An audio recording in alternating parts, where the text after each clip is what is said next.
Ladies and gentlemen, in status quo, we are exposed to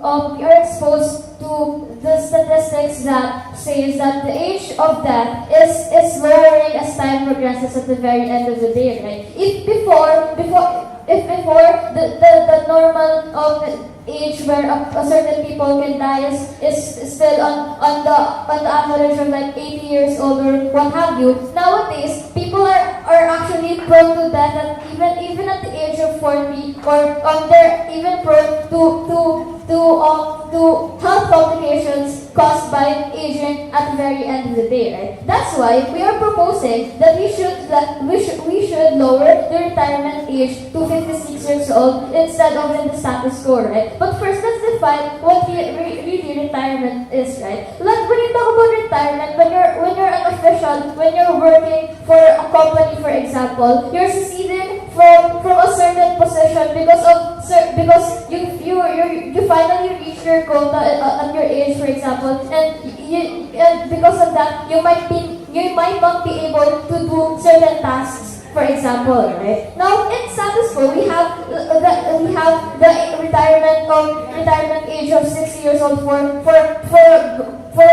for government officials, say for example, teachers, right? And it's Supreme Court retirement age is 70 years old. Now, what's wrong with that, right? What's the problem with status quo? The problem is, for example, in the 70-year-old age quota for the Supreme Court, for the justices, for example. The problem is that there's going to be a monopoly of power and abuse of it at the very end of the day, because the longer they stay in the position, the chances are more likely to monopolize and abuse the power that they're given of, right? But secondly, the problem with having the 60-year-old retirement age to government officials is that in working officials, teachers, for example, they're experiencing health problems, and the reason why they're staying, like, they're still working up to the age of 60 is because they want to get benefits, for example, benefits after they work, right? If we're going to prolong the agony of these workers, notwithstanding the fact that they have health problems at the very end of the day, we're not really giving them, we're not really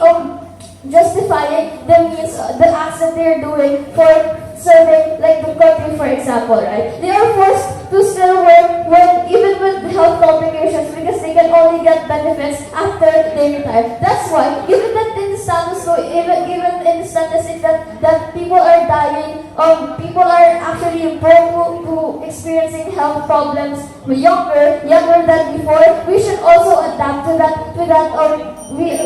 narrative and Time's up. lower the retirement age. The speaker is now open for interpolation. Hi, good afternoon. So my first question is, are people forced to work in their 50s, or is it a personal choice? People are not forced to work in their 50s, but there are factors that can contribute to them working even after. What are these factors? Let's say, for example, poverty, or not having.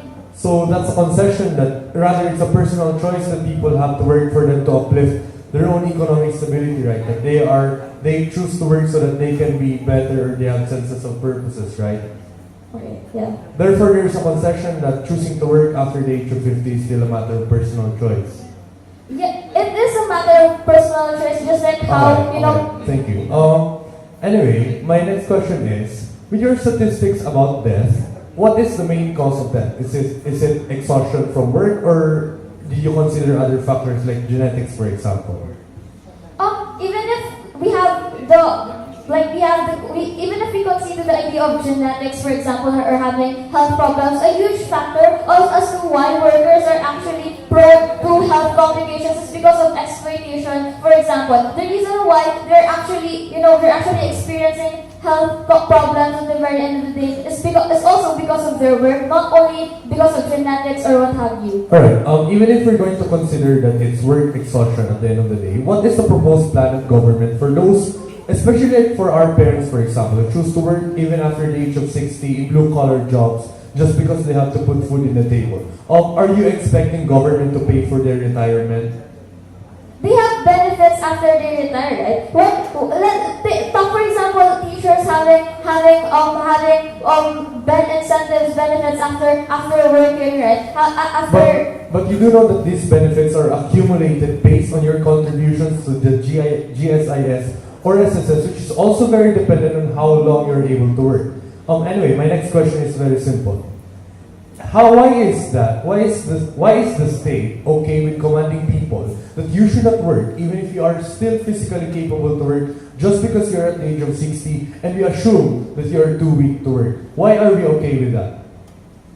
Because we understand because we understand the idea that sometimes people are forced to do jobs that they don't really like, right? Even if you're physically fit at the very end of the day, even exceeding in the age of 60, sometimes the government still have to put like an end to the age where you work, because we understand that people who's already served the country for more than long enough is worthy of like having compensations and benefits at the very end of the day. But, Madam Speaker, livelihood often gives men a sense of purpose. Such as to say, some teachers would actually prefer to work even if until they're going to die, for example, if it gives them that sense of purpose. Are we okay with state deciding that you are not able to work, and are you okay with assuming that all persons here are working out of their own accord? Well, Yes or no, Madam Speaker? no. Okay.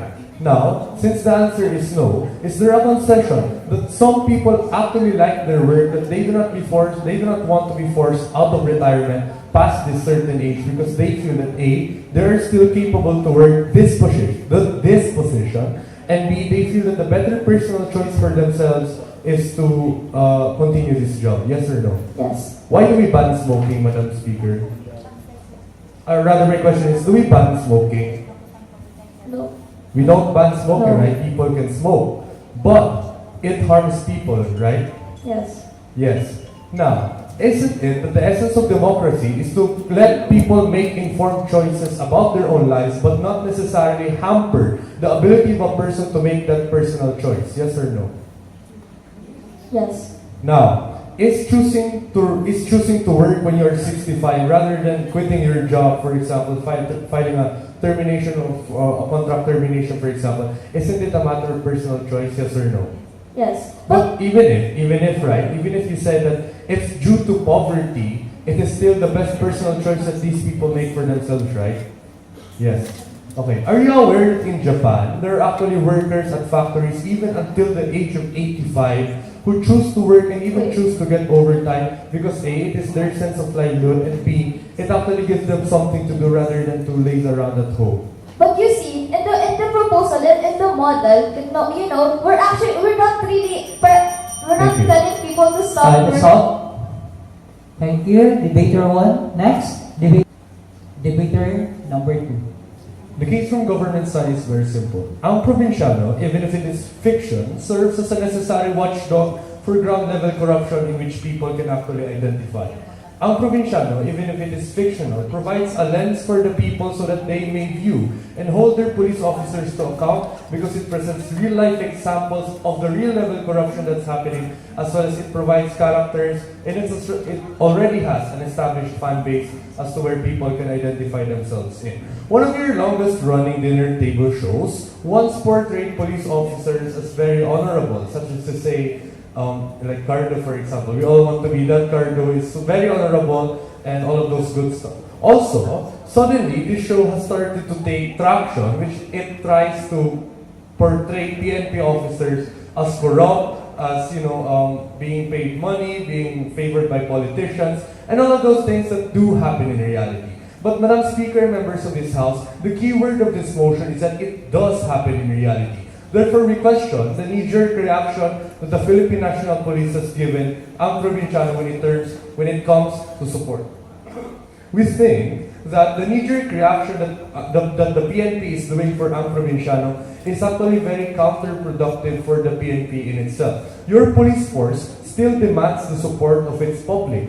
Now, ang Provinciano does not diminish the support of the public against the police, but it tells the public to not condone or to condone any acts of corruption inside the PNP, not the PNP in and of itself. Since the PNP is being very empowered now by the current Duterte administration to create such things which are already out of line with their duty, we feel that it is necessary that the media will always serve as the watchdog to hold these powerful people with guns into account. Practically, this is actually only one of the only avenues where we can invoke social participation, such as to say we create relatable characters inside the show where people can actually, identify. The next time a kid sees a police in the streets, they're going to say, that's Ricardo de Lisay. I want to respect that police officer, but at the same time, I want to hold him accountable for whenever he crosses the line. And that is the primary role of the media. The benefits of this are really simple. The PNP should still continue to support Ang Provinciano,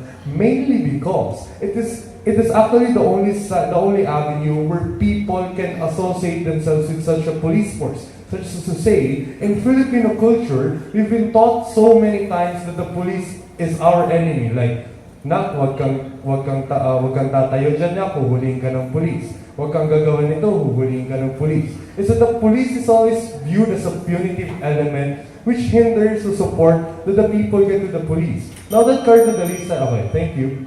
Questions are open.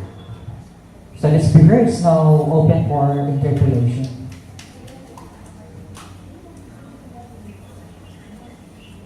I don't have any question. Open to other speakers.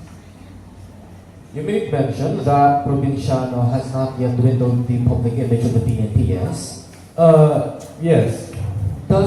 Do we have any statistical or concrete or conclusive evidence that Provinciano does actually not affect negatively the public image of the Well, PNP? even if it actually does, and then that happens where people do not trust the police because of Ang Provinciano, you feel that the PNP still has no benefits in trying to actively go against this show by removing their support. And I don't think that there is going to be a survey run as to whether or not people are going to favor Ang Provinciano. The fact that the ratings are high in and of itself is already proof that this show has a high base. You realize that the rating of the Provinciano is not of approval, but rather of watch time, of people who watch. Yeah, and that's the same type of exposure that our police force needs. That's the same type of base wherein this police needs. Actually, if you're going to look at the disaster events that has happened into the Philippines, a segment in Ang Provinciano actually explains some sort of tips like what to do, how to lock your house in times. If you've been watching the Ondas episodes, it also served as the PNP's role into informing the public in such a widely accessible dinner time show. Before your next question, I'd like you to consider that there are actually skits and fillers inside Ang Provinciano which are being demanded by the PNP, and the PNP chief itself has already admitted to that 3 months ago. Next question. That's actually all. Thank you. Other speakers? So we know that media serves as a mirror from what happens in our reality in the society to what they want to portray the show. Yes. And you know that media has a great effect and has a strong effect when it comes to people. So I would like to ask you, if you see negative portrayal of people on the media, doesn't it resonate or doesn't it reflect on what the people think? Not because, well, we know that in the series Ang Provinciano, policemen are portrayed negatively. So I think that is... Actually, not always negatively, but also it is necessary that you also demonize some sort of institution at some point in time so that they are always held accountable for their actions. We can always portray them as angels, Madam Speaker. Yes, but the thing is, our school let us know that policemen are good, military men help us in times of war. Now, the role of media, however, is to show us what the reality is, what is beyond those books. That is exactly my point, Madam Speaker. It's the fact that we praise these institutions so much inside our education system that we forget to know how to hold them accountable, which clearly the show proves. The show teaches people how to hold your police officers and other politicians, even your priests, your bishops, accountable for their actions. Because we're always taught in school that they are saints when in reality they are not. That's the role of the The media, fact and you're that right. the role of the main protagonist of this series is a revolutionist, or what we call vendetta, or the ones who are against the government, I think that Madam Speaker, Cardo Talisay is not just the show. There is also the head of the police force, there's also the but just portrayed general. negatively. They are portrayed negatively in some aspects and portrayed positively in some aspects. Take to note that this is a fictional show that does not represent Yes, the but PNP. it does resonate when people see like the Of course. PNP chief is portrayed Media- negatively. Yeah. They think that the PNP chief in real life is really a negative persona because that is what they see in the mirror of the show. Is there any statistic that says that all of the audience here that watches Ang Provinciano automatically demonizes the PNP? I don't think so. But we are more cautious, and I'm sure of that. Is there any statistics that proves that people are not affected and are not influenced by what they show? Come on. There is statistic that people are influenced, and it is that type of influence that I actually want. Even if you say that media is very powerful, I concede to that. And it is that same media which we need to balance the angelic doctrines of our educational system with what is happening The in problem reality. is that is your point of view. How about the point of view of the people, of the 100 people who are watching the show I am every not night? speaking for myself, Madam Speaker. I believe that in the journalism class, they talk about something called media responsibilities. Can you name us any violations that Ang Provinciano did against specific persons, which is grounds as to why we can actively condemn the show? Thumbs up. None. Thank you. Thank you. Debater number 2. Nowadays, a lot, or we can see movie actors and actresses filing for certificate of candidacy. Let's take Richard Gomez as an example. I don't think that there is something wrong with actors or actresses filing for certificate or for candidacies in the elections. Because if they have the capacity to serve the people, then we should let them be, unless they go against some qualifications or certain qualifications.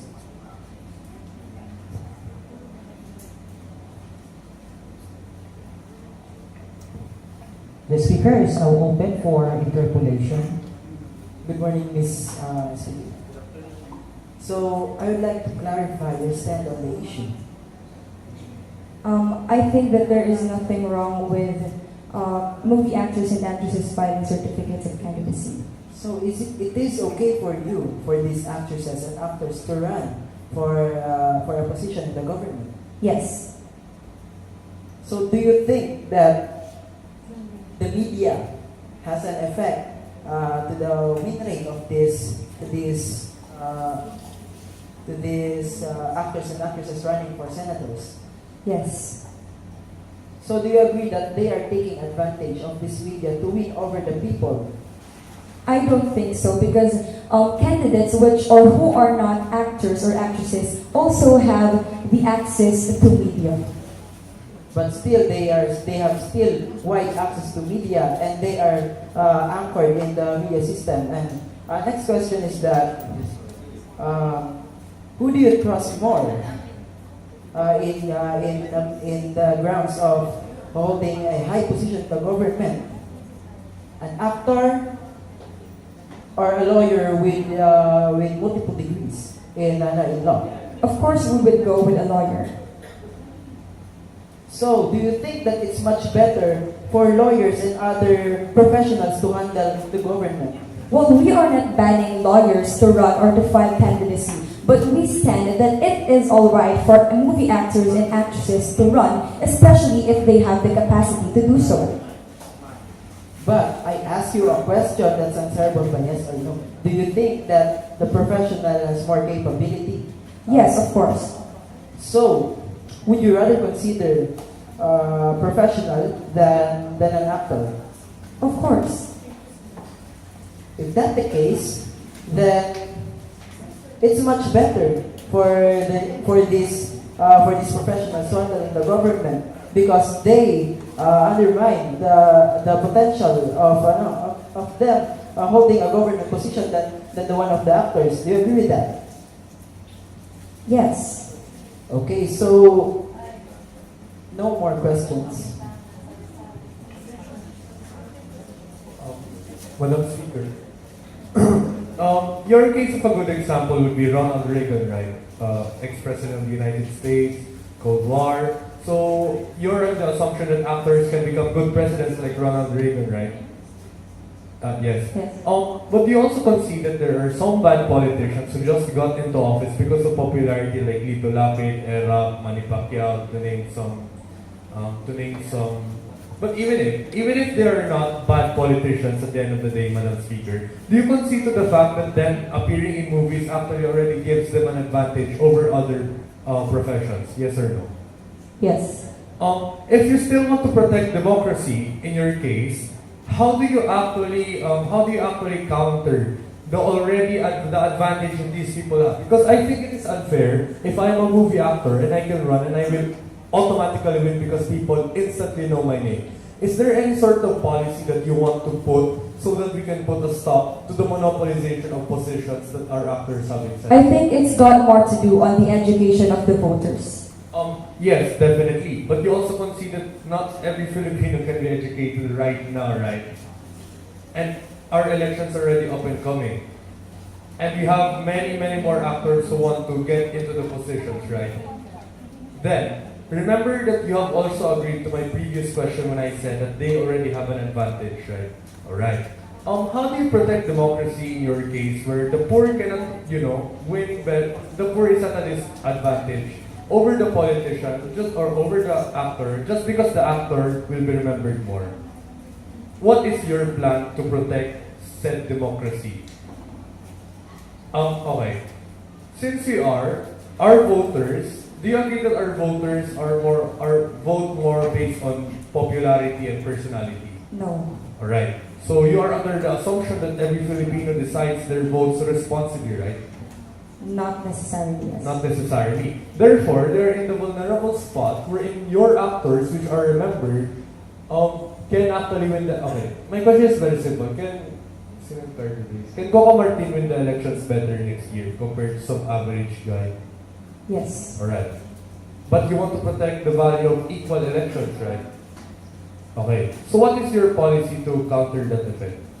That's my main question. Thank you. Time's up.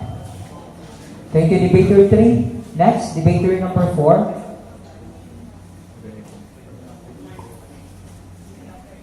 Good afternoon again, dear judges, guests, and my fellow debaters. In times of globalization, there is a need for us to learn new languages. And this upcoming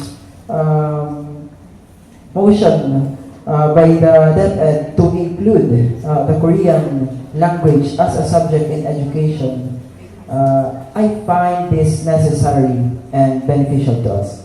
First of all, if we would look into the practicality of the said policy, it would be practical because it would be a boat for us to ride to in the rising globalization towards the world.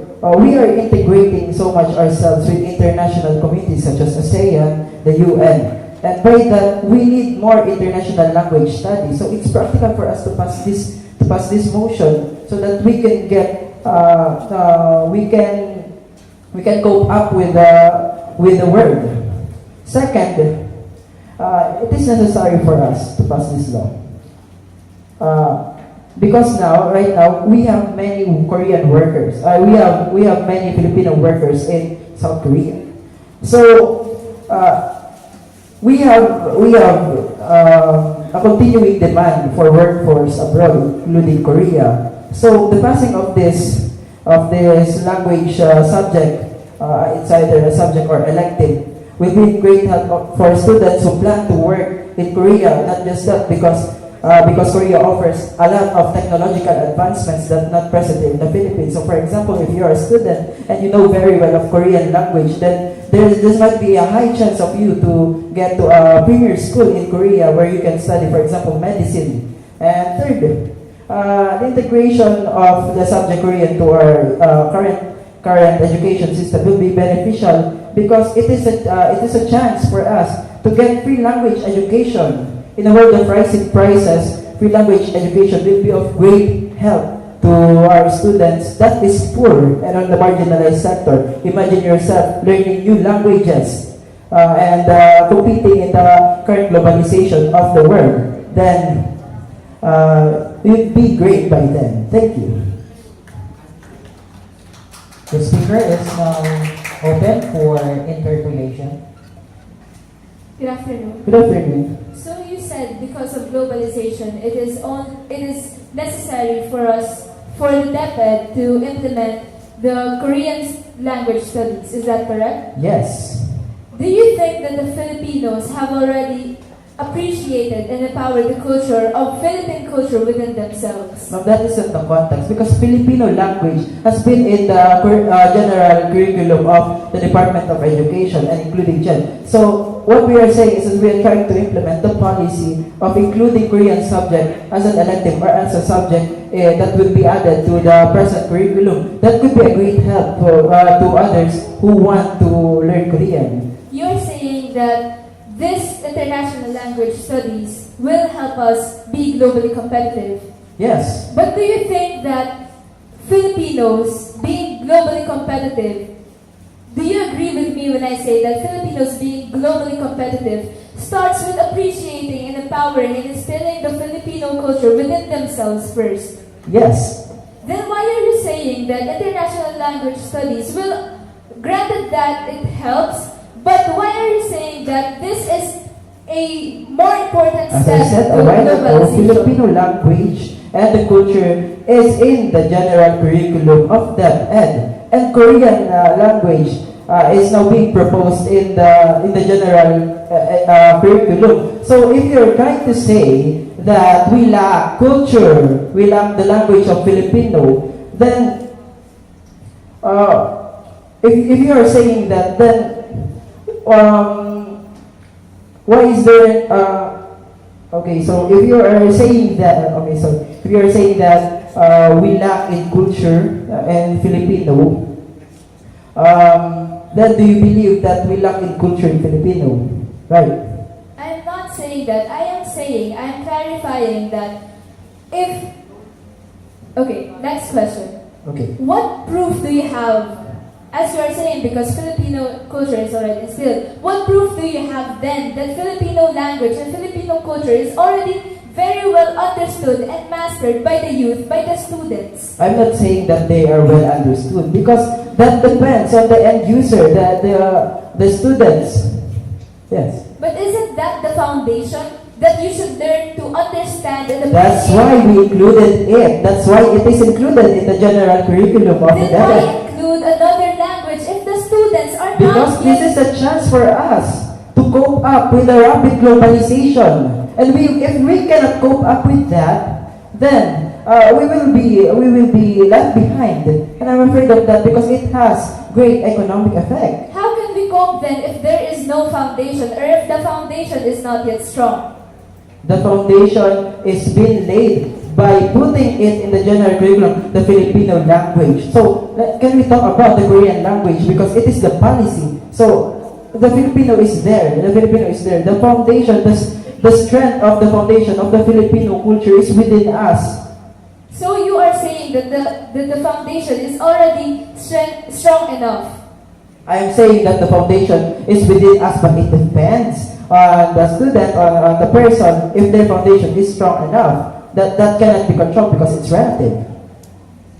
So basically, what your point is that international language studies and Korean language will help us in being globally competitive. Yes. No further questions. Thank you. I want to ask, why Korean? Why not Hokkien? We have our own variant of Chinese that came from Hokkien. Why Korean of all languages? It is what is being proposed as we have a bilateral talk with Korean, and it's a context right now. The use of the implementation of Korean policy in the general education. What if I told you that we actually have more Japanese, more OFWs in Japan compared to South Korea? Will then the policy become Japanese first, Korean later? No, but that is because right now the interest of the government is with the Koreans. So the interest of government notice that you actually said ASEAN integration. I'm sorry, but the last time I checked the countries inside ASEAN, South Korea is not one of those countries. If you want to integrate into ASEAN, I just want there's to, Sri I Lanka, just want to that's say that, for like- example, ASEAN, it is a group of countries, so we need to be globally competitive. We are integrating into ASEAN, but you want students to learn Korean, which is not part of the ASEAN nations. That is a suggestion of Patsy. Thank you. Next, debater number Debaters. The topic I have chosen actually is Marcos Enrile Estrada running again for senator. And for me, with this issue, I disagree with Marcos Enrile Estrada running again for senator. And I have only one point as to why I disagree with that. With their history or their family's history of corruption and abuse of power, I do not agree or do not want my country to suffer from that again because of the leaders of these leaders running for senator again. I am not degrading or stopping them from running for senatorship, granted because it is their right if they want to, granted that they have the requirements or they meet the conditions required by the Constitution, but their history of corruption and abuse of power to the citizens is scarring enough, and it will be mere stupidity and mere foolishness if we let these leaders lead us again or govern the Filipinos again, especially if we know that they have a high possibility of doing the same mistakes. Is it necessary? Not really, but again, as I already said, it is in their best interest if they will run again for senator or not. Beneficial, maybe to some, but not all, as they have already run for public officers in the past. Marcos Enrile Estrada might help other people, but those, especially those who feel oppressed, those who are poor because of the corruption they have committed, may feel that if this will happen again, this will not be beneficial to them. But then again, it is in the Filipinos' best interest if they will vote for them or not. But for me, since I disagree with Marcos Enrile Estrada running for senator, I disagree because I do not want to put my country through the same history of corruption and abuse of power that they have made. That's all. Thank you. The speaker is now open for interpolation. Good afternoon, Mr. Good afternoon. The first question is, if you do agree and accept that there is a problem with them running, what is your direct action to this problem? Will you please repeat the question? If you agree that there is a problem and you do not agree with them running, what is your direct action to this problem? The direct action I have is to influence the other people, the other citizens who are legal to vote, so that they will not be voting, so that the people will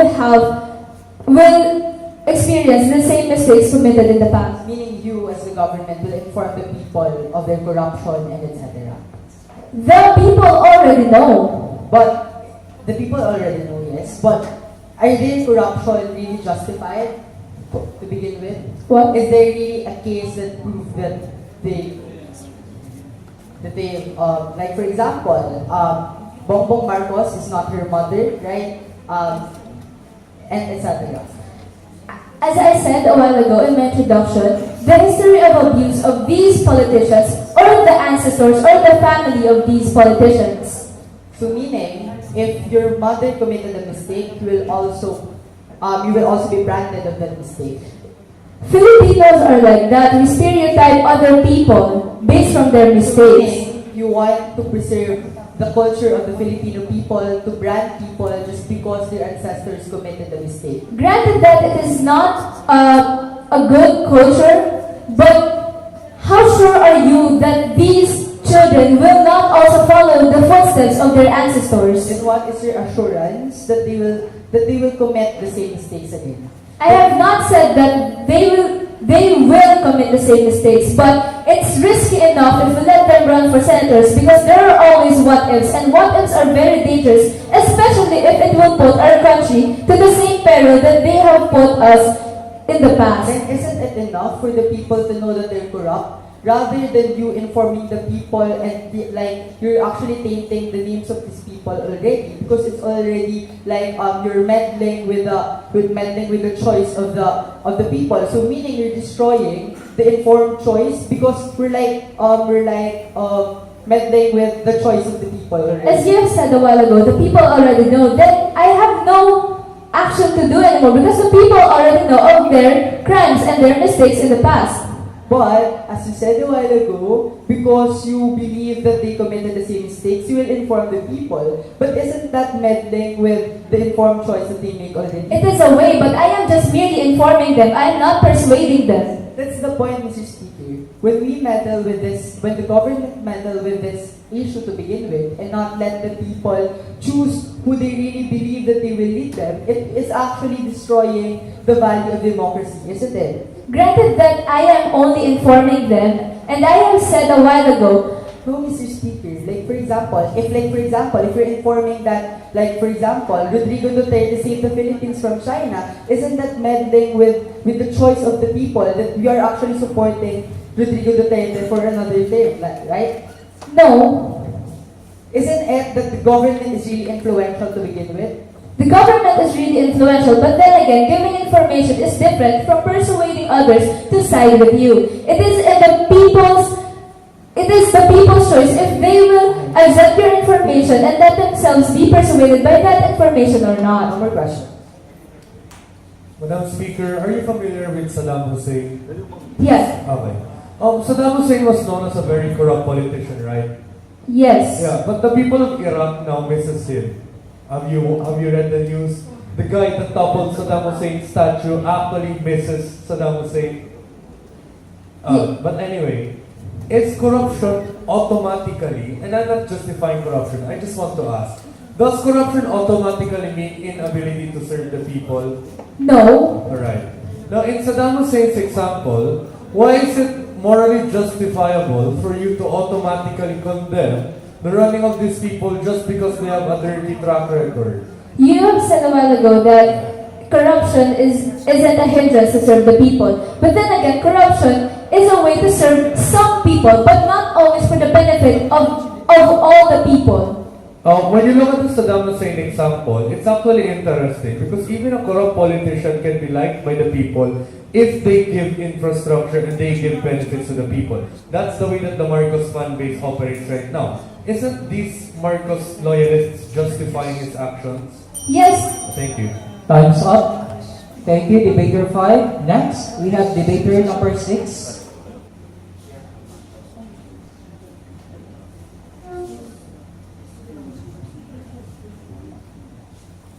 Ladies and gentlemen, I enter in this debate by saying that my primary goal is that we want a healthy discourse and a healthy assembly for the people. Now let us define what is fraternities. Fraternities are formed in schools that they are called like brotherhoods, and they will treat each other as brothers and sisters, and they will for example, support each other. But on the current scenario, Mr. Speaker and other members of this House, they are the primary cause of youth riots. They are primary cause of hazings, abuses, and oppressions. For example, when we remember Horacio Castellino III, just because of the culture of these fraternities, he was then killed. And when we remember the current scenario in UP right now, Mr. Speaker, wherein these brotherhoods feel like they are actually powerful already, that they are undermining women's rights, they're saying that babae lang sila, they must just clean the houses, they must not work, they must suck our dicks already. These are from fraternities already. Now, where must the government enter? I have two standards in my argumentation. The government must ban fraternities for two reasons. It does not serve its purpose anymore. Its purpose of brotherhood is not actually healthy anymore. When you're a brother to someone, you must influence him positively, Mr. Speaker. But now, if you're influencing that person to be like a bigoted person, if you're influencing a person to be actually a negative-minded person, it does not actually serve its purpose anymore. But we believe that and what we want is assemblies that actually cater cater this healthy discourse wherein you are really supported, but with no toxicities like hazing, like because it's their culture, like because it's their principle that men are actually dominant in the society, and that is where we must remove fraternities because they doesn't serve their purpose anymore. Second, it actually puts a harm on society. Like this, when we can say, it actually toxicates the integrity of principles of society. And second, like I said a while ago, it causes riots because we have this belief that we are powerful because we're in fraternity. Then all of fraternities thinks of this thing, Mr. Speaker and other members of this house, that is where they're actually fighting for dominance to begin with, Mr. Speaker, which is really harmful to begin with. Now, in the context of the school, it is to nurture individuals. But this fraternity is actually destroying the context of the school to begin with because they're actually not nurturing the individual, but they're actually exposing the individuals in an oppressive culture, in a culture that is toxic to begin with and is not acceptable in our society. Now, Mr. Speaker and other members of this House, we have different assemblies. Like, for example, we have clubs to begin with, we have debate society to begin with, we have other clubs. Why not join in those and you can actually experience a family at the end of the day? Thank Time's you. up. Our speaker is now open for interpolation. Alright, good afternoon. Good afternoon. You made mention that we have to ban fraternities in the Philippines, yes? Yes. What about fraternities that are actually serving its purpose, like the Tau Gamma Phil and Triskelion? Should we ban them? Yes. Alright. Why? We need to ban them because even though, like, yes, they are actually serving their purpose, like they are, like, for example, they're doing community works, they're actually volunteering, but it is actually again part of the culture of these fraternities to conduct hazing to begin with at the end of the day. And also, because as I said a while ago, there's mentality within these fraternities that they think that because they have brotherhoods, they're actually dominating a certain group, Mr. Speaker. Then, even though they're serving their purpose, the ideology that they must be dominant about each other destroys the purpose of fraternity itself. So you are telling me that that some good fraternities like the Triskelion and the Tau Gamma are actually committing these heinous crimes, are abusing human rights? Mr. Speaker, there is no actually a current measure in the society. What is a good fraternity and what is a bad fraternity? What we can see in here is it's just uniform for these fraternities. That even though they conduct volunteer works, they are also oppressive to begin with. Oppressive because, like, for example, because they believe in this principle, they are actually believing that they are dominant against other fraternities.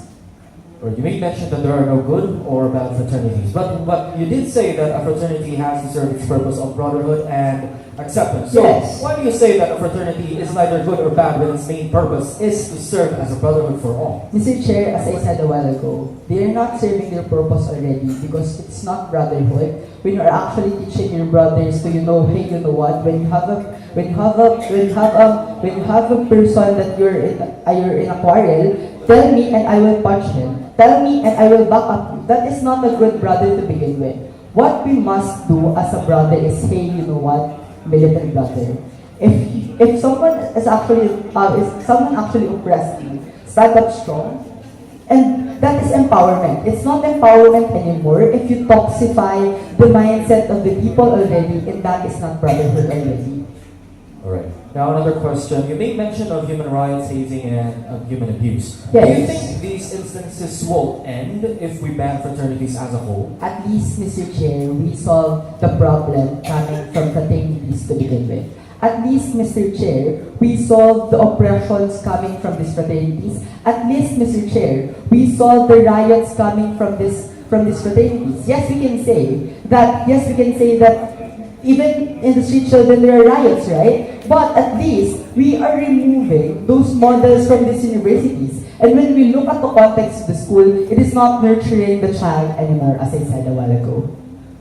Are you actually sure that we are removing? Because once we ban fraternities, these individuals can form very small groups that cannot call themselves fraternities, but rather just small groups that are, as you say, will cause At riots. and least, hazing. Mr. Chair, we remove we remove a systematic assembly that is actually toxification. Like we can say, yes, we have peer influence to begin with, but the influence from the peer influence is different from the dominance that the fraternities toxify the individual, Mr. Chair. Because when we can see, friends are friends, Mr. Speaker, but fraternities are different because we are living in the context that this is family, that I must abide from this for the rest of my life to begin with, Mr. Speaker, and other members of this House. So instead of having a systematic group that will cause such riots, we are creating much more uncontrollable and a lot of these groups. No, because as I said a while ago, we cannot actually prevent friendships to begin with. But at least we are removing these four groups, this systematic groups to begin with. Wherein, as I said a while ago, like for example, yes, at least, Mr. Speaker, we're going to decrease the level of intensity that these fraternities bring and harm the society to begin with and other members of this House. How Yes. exactly are you reducing if you're only dissolving the institution, the organization, rather than actually educating these people? Mr. Chair, when I tell you that, for example, when we actually separate a group of persons, Mr. Speaker, and other members of this House, they cease to exist, Mr. Speaker. But when we actually collaborate, Mr. Speaker, that is when they go stronger. And that is why Time's up. solving it is good. Thank you. Thank you. Debater number 6. Next, we have debater number 7.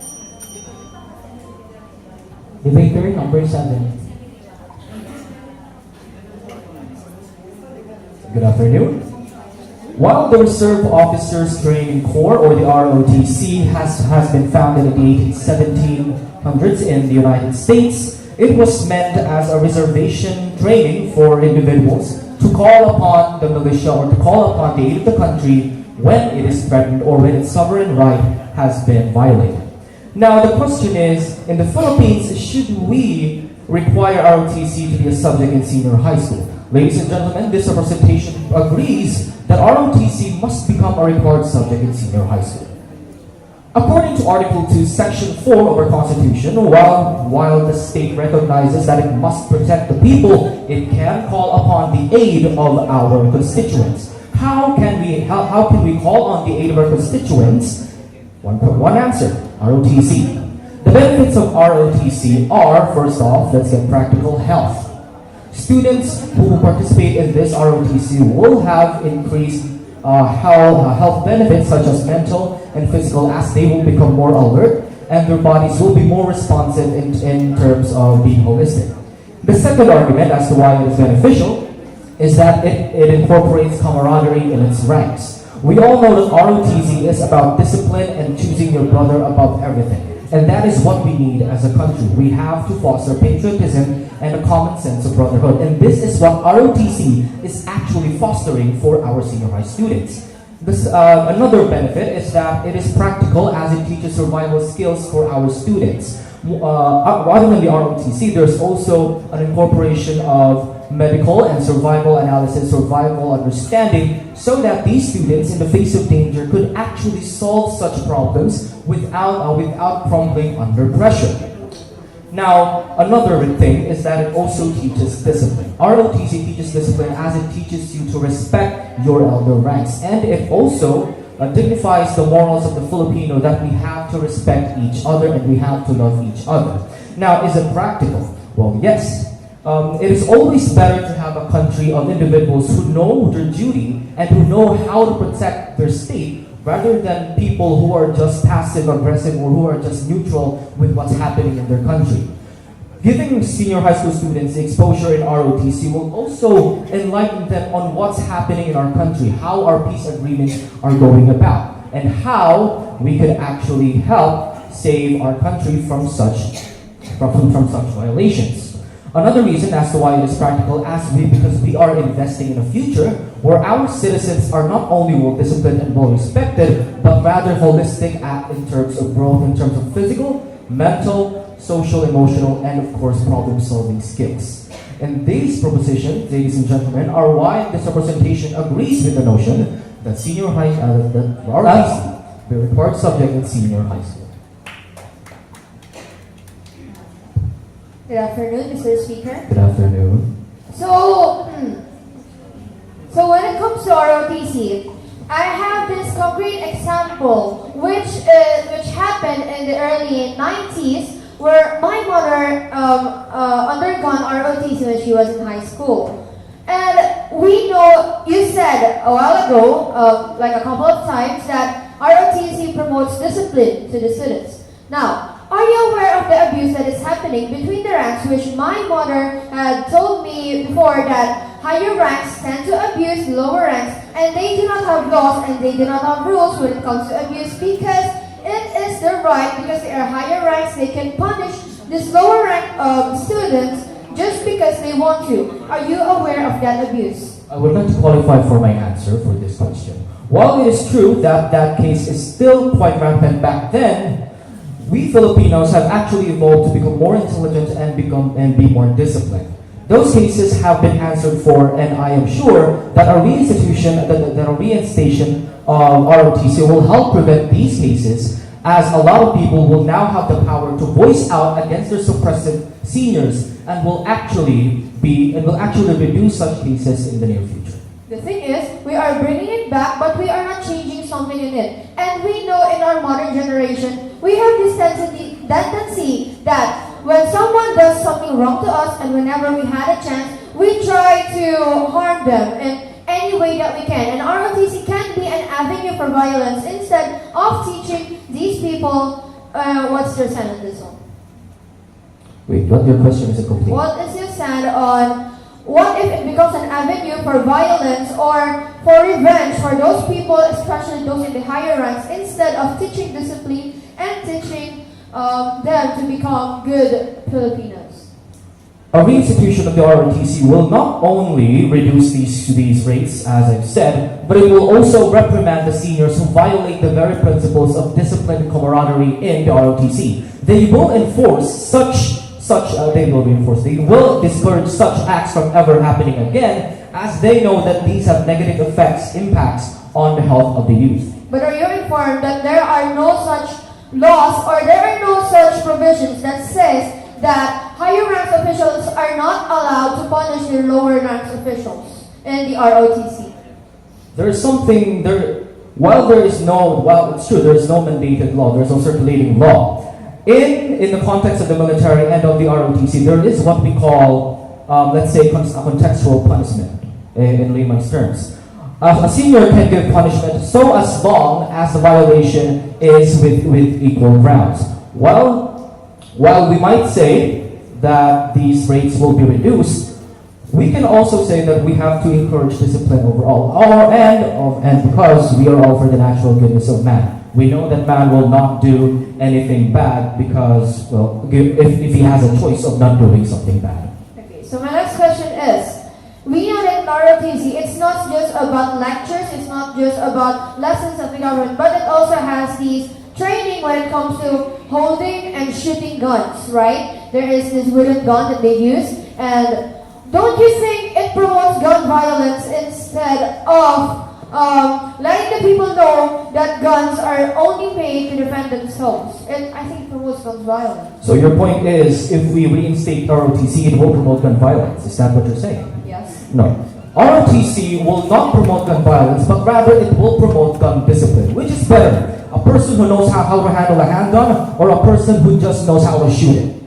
Now, my question is here. If I am a person and I know that I can handle a gun and I can point the gun at you, I can shoot a gun, don't you think it gives me confidence? Especially those people who doesn't have the right gun. I mean, maybe you are in the right mind to think that you are not allowed to shoot anybody, but what about those people who brag too much? What about those people who think, oh, I know how to handle a gun. I can own a gun. I can shoot a gun just because I undergone this gun training. What about those people? The ROTC can only encompass such acts within campus. However, what you're saying is, correct me if I'm wrong, okay? What you're saying is, once we have a gun, we can do that. No. What I'm saying is, once they have knowledge that they can handle a gun, What about those people that might brag and that might use it to promote gun violence? If they have the proper knowledge of gun use and misuse, wouldn't they actually choose to be law-abiding citizens instead of actually abusing that power? Thank you. Thank you, debater number 7. Next, we have debater number 8. The judges, to the coaches, to the guests, and to my co-debaters. So, in senior high school, there are, in our school, for example, there are these 3 major branches. We have the GAS, the STEM, and of course the TVL courses, but that is just the case in our school. But the GAS students, they have all the subjects.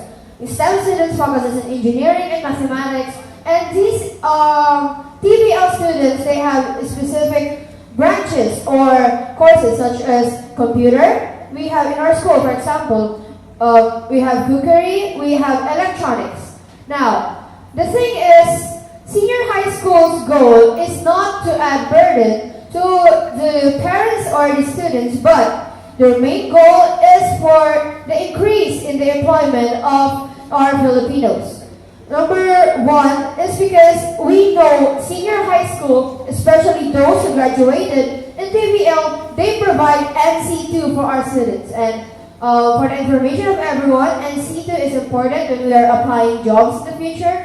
So, one thing, it increases employment because it instantly provides NC2.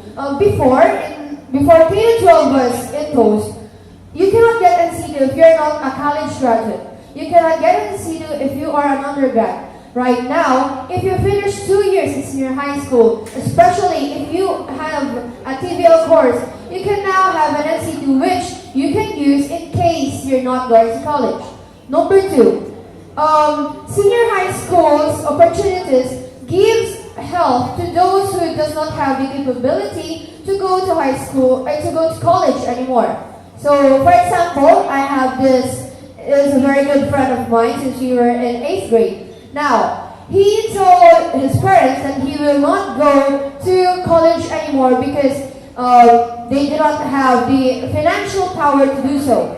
In that case, if he has an NC2 in senior high school, he does not need to go 4 years, 6 years, or even 10 years in college just to work. And he has now the ability, and now that senior high school has imposed this NC2 to TVL graduates, especially to those who undergone OJTs. Now, companies are not accepting senior high school graduates as long as they have this NC2. So, I think senior high school is a great avenue for us to open opportunities to have more jobs for our Filipinos. Thank you.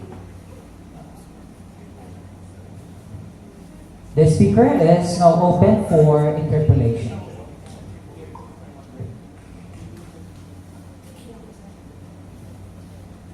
I would like to ask one thing. I would like to clarify one thing before I proceed to other of my questions. Right. Number 1 is tell us the problem and status quo, and why is there really a need for us to implement senior high school and the education curriculum at the very end of the day.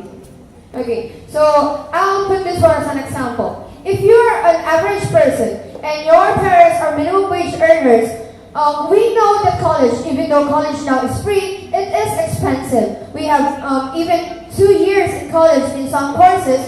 It is very hard for us to pass these without financial help. So with senior high school, we can now use this because in high school there's free education in public schools. We can now use this to help us in order for us to open more opportunities instead of graduating. Or I'm not saying that let's not graduate college. No, I'm not saying that. I'm saying is if we cannot have the chance to graduate college, I think it is better because instead of being a high school graduate, we will be dubbed as an NCT holder. But doesn't that also happen in senior high school, right? Given the context of the Philippines in which some people, the poorest of the poor, cannot even afford basic elementary education, doesn't that also bounce back to the idea that, that education at the very end of the day here in the Philippines needs a lot of money? And with you thinking that, the reason why we need to implement senior high school in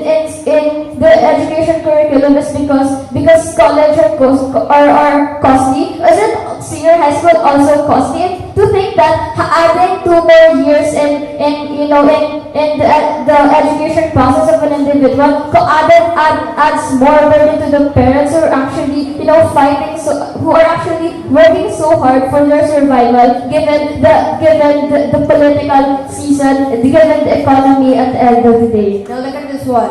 If you are a normal college student, you will undergo 16 years right now because 12 years in lower education and 4 years rather in tertiary education. So if we don't have senior high school, what I'm saying is, yes, I think it will be a burden to our parents. I mean, like my parents are also telling me that it is costly. But the thing is, if we're going to add 2 more years, it will be helpful for those, number one, those who will not go to college anymore because they do not have the financial capacity. And number two, it will be beneficial to those who will get part-time jobs because they will have a higher chance of being employed in higher positions because they already have an NC2 after they finish senior high school. Given the Philippine context, don't you think that it's better if we actually improve how the education system works here in the Philippines rather than adding more years that can actually be more of a burden than benefit the middle class and the lower class students who are actually struggling to achieve quality education at the very end of the day. Don't you think it's better that we improve the way we teach students rather than prolonging their stay in school when they can do a lot more things than that? The thing is, if we're going to look here, senior high school kind of sums up not everything that we can learn in college, but sums up some things that we can learn in case that we do not have the capability to go to college anymore. I mean, it opens opportunities for us. For example, right now, in grade 11, we have this subject, research. We can also encounter it in college, but right now we can also learn it, and if you finish senior high school, if you don't have plans to go to college anymore, then it's okay. Another one I'll give you a situation, right? What if I enroll in STEM, for example, for senior high school, and because in that time I think I want to be an engineer, but during the process of me studying STEM and all it stands for, I actually realized that I want to become a lawyer, for example. And whatever I learned from senior high school didn't really matter when I got to college. There is a newly imposed law by the CHED that whatever course you get in senior high school, it does not matter when you go to college. Like, we think that if we get youths in senior high school, we can go as to teaching or to law. If that was the point of senior high school. Time's up. Thank you so much. Debater number 8.